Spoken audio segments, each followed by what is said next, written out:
こんにちは、Aスタイルです。この動画は私が今回のバンコク旅行で行った様々な観光スポットの中でおすすめの場所を厳選したモデルコースをご紹介します。王道観光スポットや最新の人気スポットなどが楽しめる充実したプランです。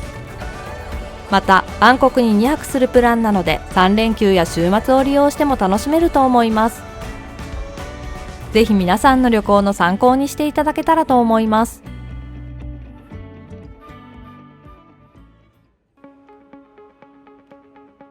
それではバンコク旅行、スタート。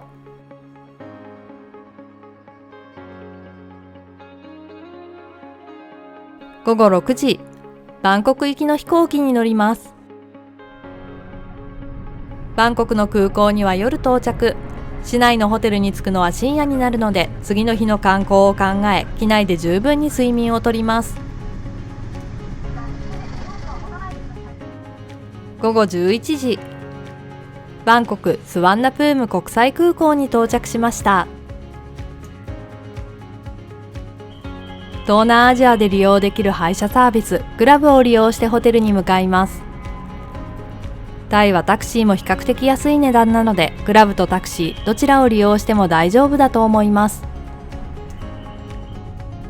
参考までに、私がグラブを選んだ理由は、タクシーの場合、クレジットカードでの支払いができない可能性があることと、高速道路の料金などを別途タイの通貨で支払わなくてはなりません。グラブはタクシーよりも料金が安いことが多く、事前に料金が提示されているので、ぼったくりなどの心配はありません。その場で支払いのやり取りはせず、カードで決済できるのがポイントです。グラブの利用は、事前にアプリをインストール、クレジットカードの内容等の登録、到着後スマートフォンでデータ通信が可能な場合に利用できます。午前0時半、バンコク市内のホテルにチェックインします。私がおすすめのホテルはチャオプラヤ川沿いのホテル。素敵なホテルが立ち並ぶエリアですが、ポイントは観光時に船が利用できること。バンコクの道は渋滞が激しいので、船の利用も選択肢にあるととても便利です。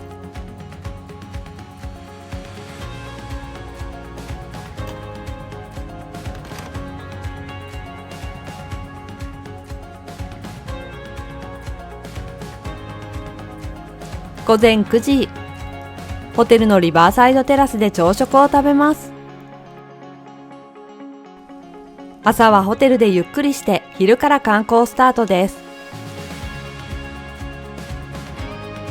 午前11時、ホテルの近くにある船着き場からチャオプラヤエキスプレスに乗って王宮周辺観光に向かいます。バンコクの王道観光スポットといえば三大寺院と王宮。全部観光するのは少し大変ですが、すべて近隣にあるのでしっかり時間をとって観光します。午後12時半、最初に来たのは王宮。敷地内にはタイで最高の格式の王室寺院、ワットプラ教があります。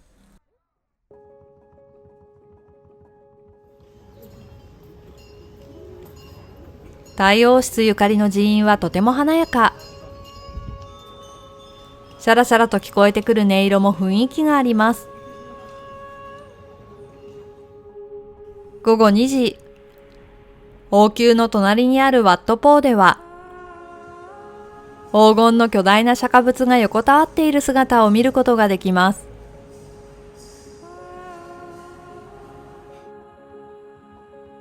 ここは太鼓式マッサージの総本山でもあるので、境内でマッサージしてもらうのもおすすめです。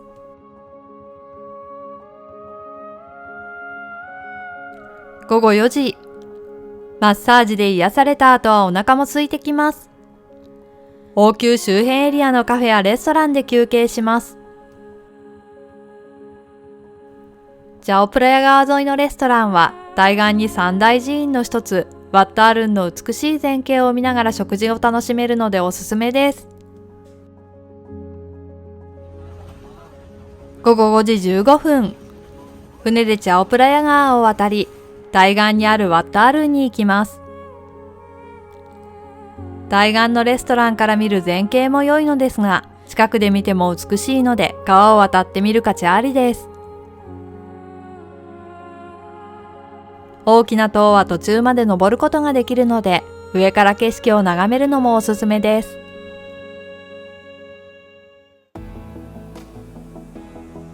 午後7時、日が沈んでも楽しめるのがバンコクです。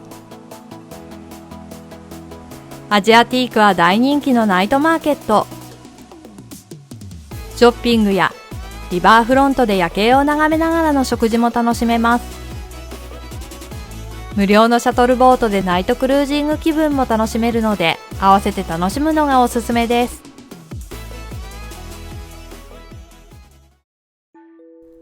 午後9時半、タイといえばスパやマッサージ。日本や欧米諸国に比べ比較的安い価格でマッサージやトリートメントが受けられるので、一流ホテルのスパ体験もおすすめです。優雅な雰囲気と極上のサービスで至福の時間を過ごしてはいかがでしょうか。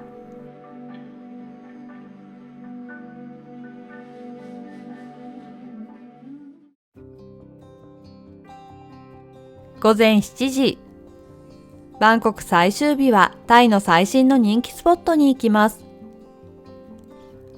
時間や観光場所などフレキシブルに対応でき、ツアー料金とさほど変わらない値段で観光できるタクシーチャーターを利用します。ホテルのエリアに戻ってくるのは昼過ぎになるので、必要に応じてチェックアウトします。飛行機の時間が深夜の場合は、レイトチェックアウトや延泊しても良いかもしれません。午前8時半、バンコク市内から1時間半の場所にはワットサマーンラッタナーラームがあります。ここには可愛らしいピンクのガネーシャ像があり、SNS 映えすると大人気。敷地内は屋台が立ち並び、ちょっとしたテーマパークのようになっているので、お祭りのような感じで楽しめます。バンコク市内から少し遠いのですが、意外と楽しめるおすすめスポットです。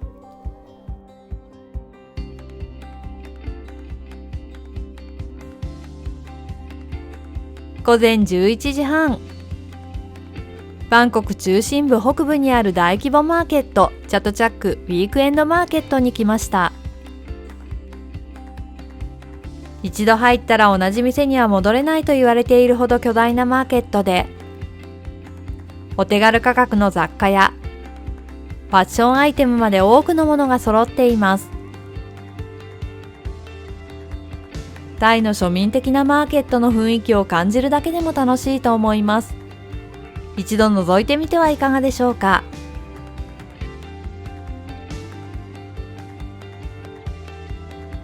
午後12時45分。次に来たのはワットパクナム。こちらも SNS 映えすると人気の観光スポットです。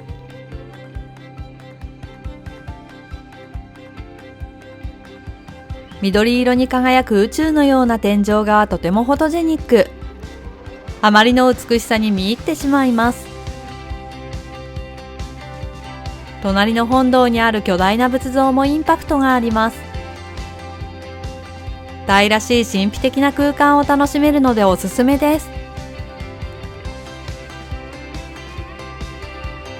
午後1時45分。チャオプラヤ川沿いにあるタイ屈指の大型複合施設アイコンサイアムに来ました。ホテルからアイコンサイアムが近いようなら、ここでタクシーチャーターを終了します。ここには多くのショップがあり、食事やお土産を買うことができます。中でもタイの水上マーケットを再現したエリアは、衛生的な空間でローカルフードを楽しむことができるのでおすすめ。ショッピングのついでにぜひ立ち寄ってみてはいかがでしょうか。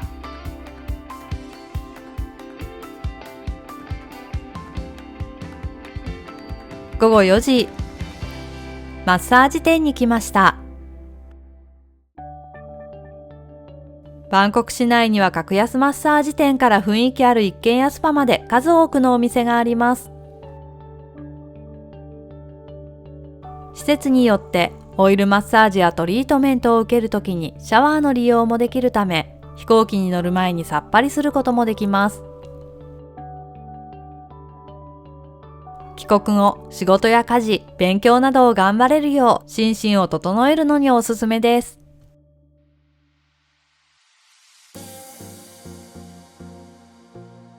午後6時。帰国まであと少し。夜景を楽しめるルーフトップバーでバンコク旅行を最後まで楽しみます。キラキラした街の明かりは絶景。忘れられない思い出になること間違いありません。バンコク旅行はこれにて終了。飛行機の時間に合わせて空港に向かいます。午後10時、スワンナプーム国際空港に来ました。バンコクをとことん楽しむプラン、いかがでしたでしょうか？なかなか休みが取れない会社員の方や、トランジットの立ち寄りで長く滞在しない方も2泊で存分に楽しむことができると思います。バンコクは日本から約6時間。物価が安く、食事もショッピングも観光も充実している私が大好きな街です。次回からの動画で今回泊まったホテルや観光スポット、レストランなどの詳細を詳しくご紹介していきます。合わせて楽しんでいただけたらと思います。ご視聴ありがとうございました。もしよろしかったら高評価、チャンネル登録お願いします。